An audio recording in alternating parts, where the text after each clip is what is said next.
Oh, it's the fake serotonin hit. It's when people do their calculations on selling their property and they're going to be buying their property and they think their costs are much lower than what they really are. Stay tuned. We're going to unpack selling and buying cost. It's ugly.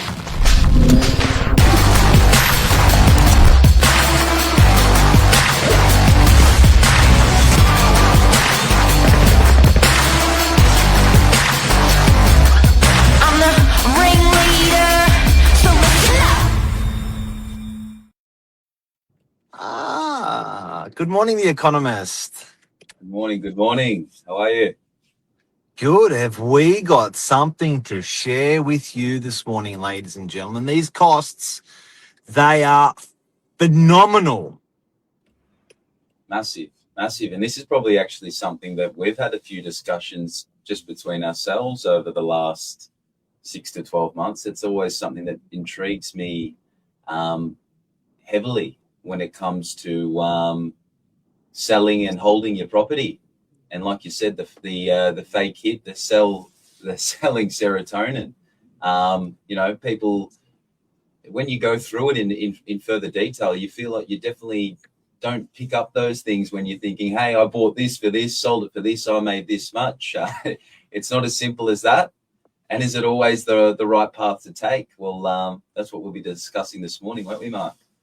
Yeah, and to give you the other extreme, you know when you see like Grandpa Joe and he's been living in the house for 53 years and he was married for 60 and they bought the property in 1955 for 65 for £1,000 and you're like, hey, so rich.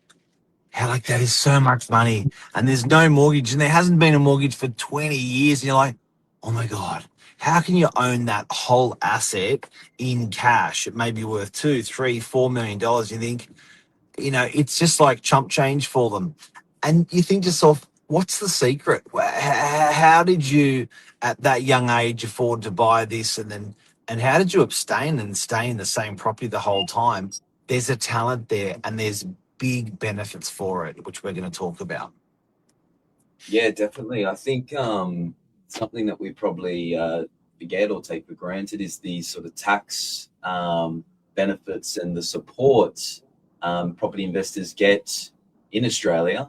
And those benefits essentially allow investors to hold assets and potentially buy more. I think what we could start with, Mark, is let's go down the path of how much you're left over versus say if you've got an investment, you've got that 20% equity in there and you want to go and buy something else.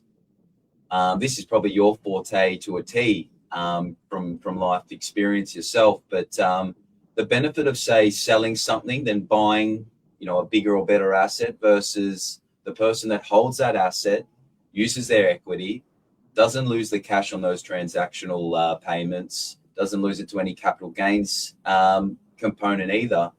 Maybe you want to just share, your experience in that field of holding it and using your equity to buy.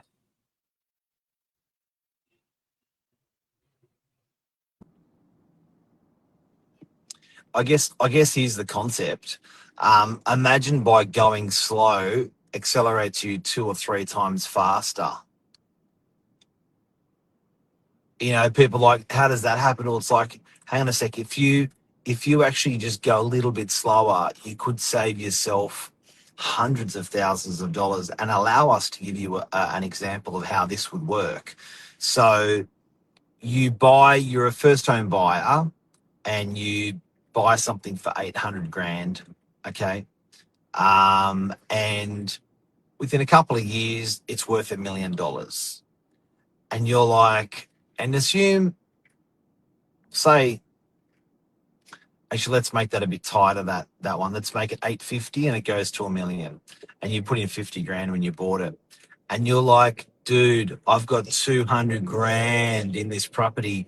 200. What can I do with this $200,000? Now, you would think being aggressive and saying, I'm going to sell and then I'm going to buy at a higher price, you'd think that would be the king hit, but often not.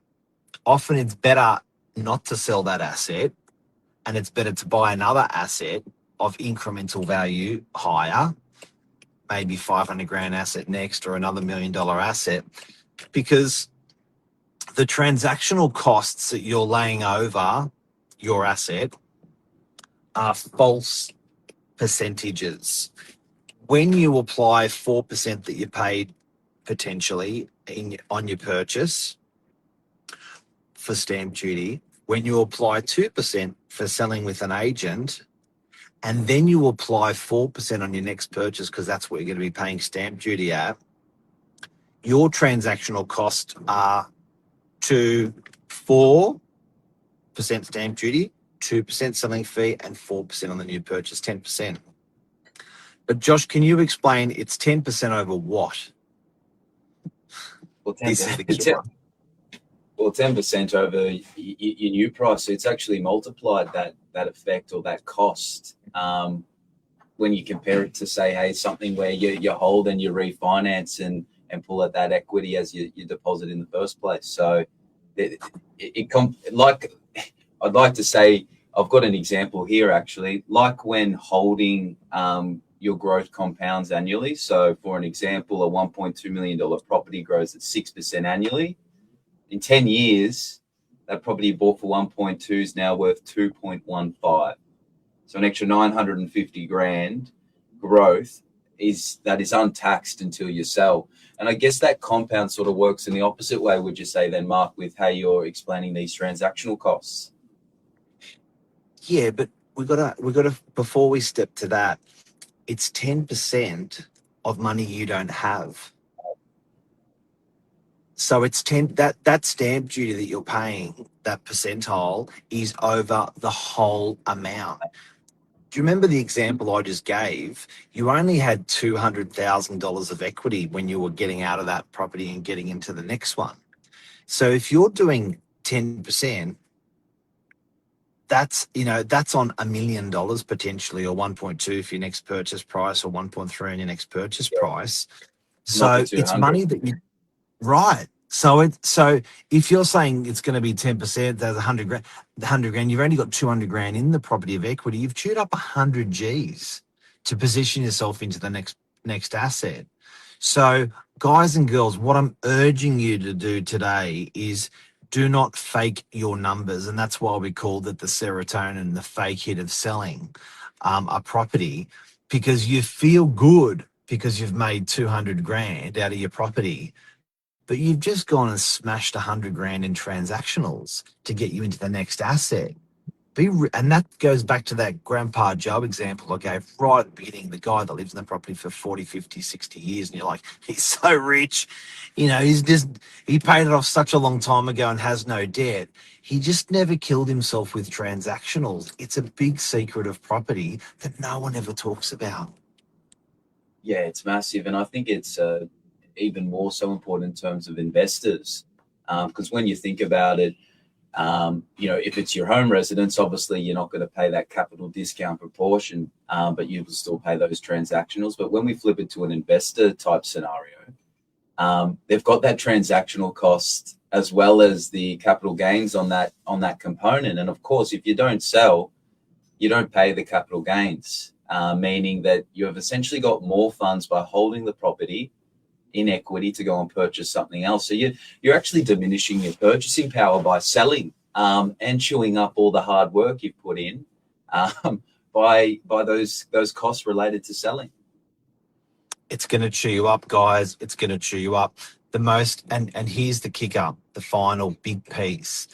My most successful, been an agent for 30 years, over 30 years, the most successful clients that I've had in property don't sell their properties. They acquire them.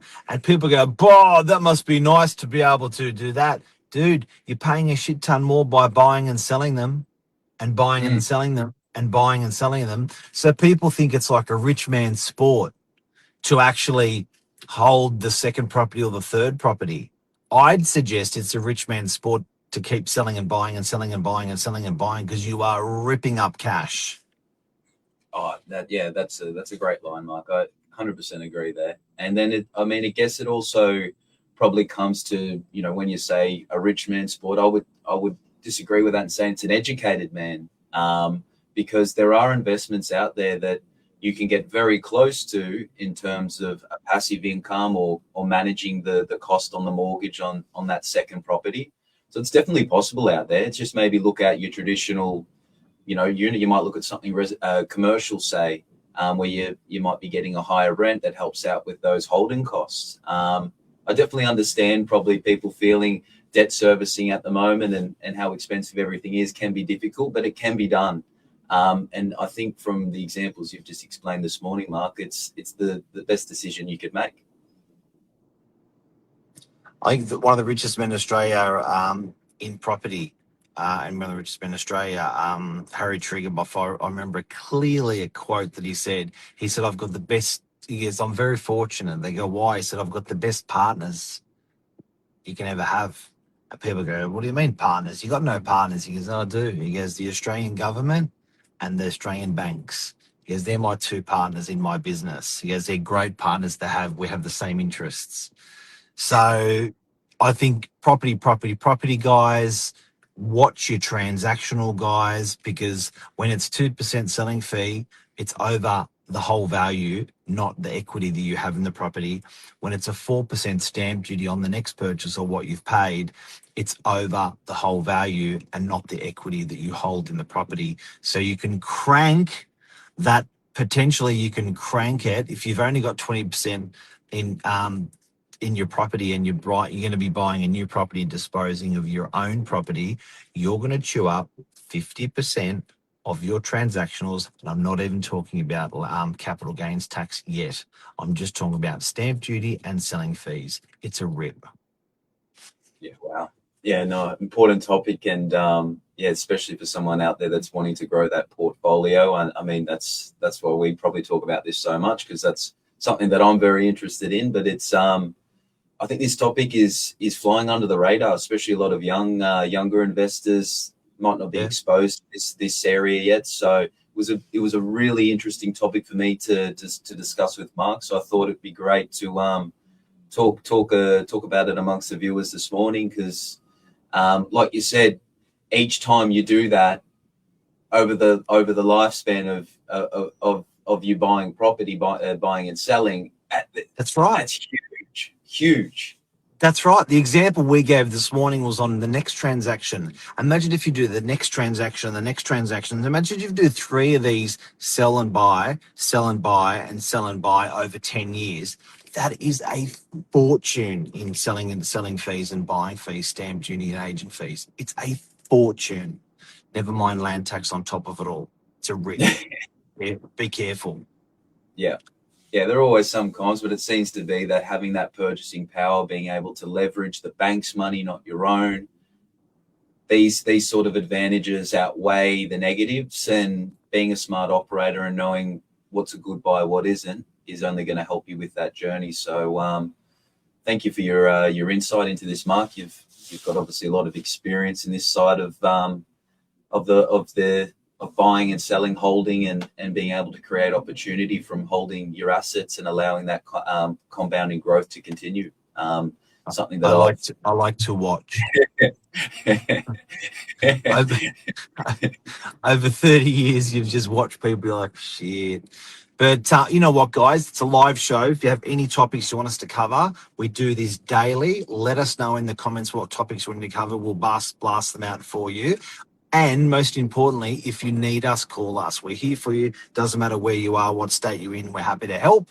Always feel free to call us at Novak. We're here to help you guys. Love ya. See you guys. See you, mate. Bye-bye, mate.